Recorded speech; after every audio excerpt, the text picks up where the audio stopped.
Hello mga kaibigan, purihin natin si Jesus, Maria at Jose.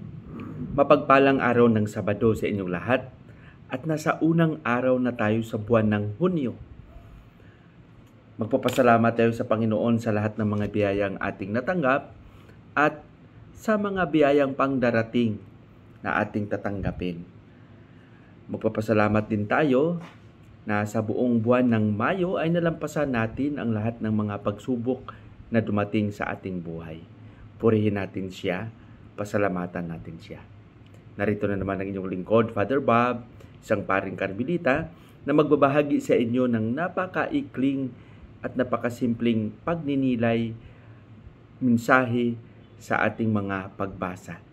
Sa araw na ito, araw ng Sabado, gaya ng sinabi ko, ay nasa unang araw na tayo sa buwan ng Hunyo, 2024. Ang ating ebanghelyo sa araw na ito ay ibabahagi sa atin ni San Marcos, Kapitulo 11, versikulo 27 hanggang 33. Dito nakikipag-usap si Jesus sa kanyang mga alagad sa mga pangyayari na ginawa ni Juan at sa mga ginagawa niya. Ngunit, ang sagot ng kanyang mga alagad, hindi namin alam. Alam nyo, sa ating pananampalatayang Katoliko, may mga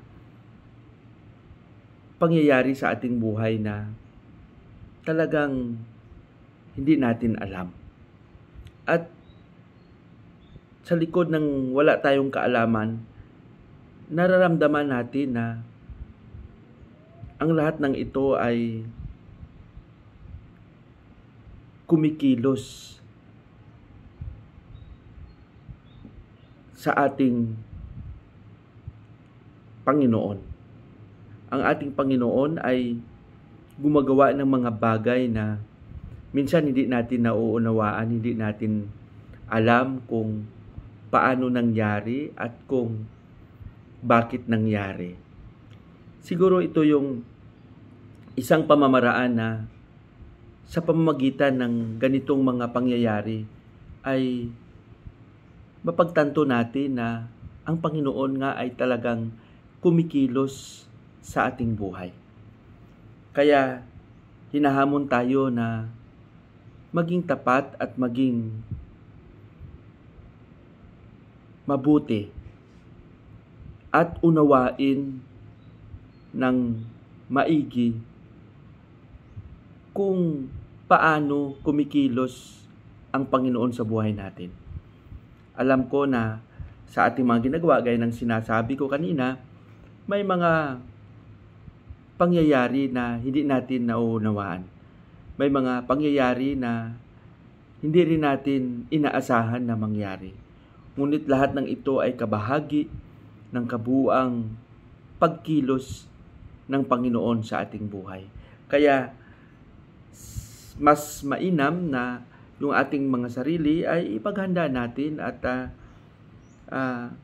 palagiin ang maging mabuti at magkaroon ng tapat na pananalig sa Panginoon. Alam ko mga kapatid, kayo mismo ay nakaranas nito. Ngunit sa likod ng mga ito, patuloy pa rin tayo nagpapasalamat at nagpuri sa Panginoon sa kanyang kabutihan. Pagpalain nawa tayo ng Panginoon sa ating panalangin, Panginoong Hesus. Alam namin na patuloy kang kumikilos sa aming buhay na hindi namin alam at sa mga paraan na hindi namin mauunawaan. Ang iyong kabutihan ay damang-dama namin. Amen.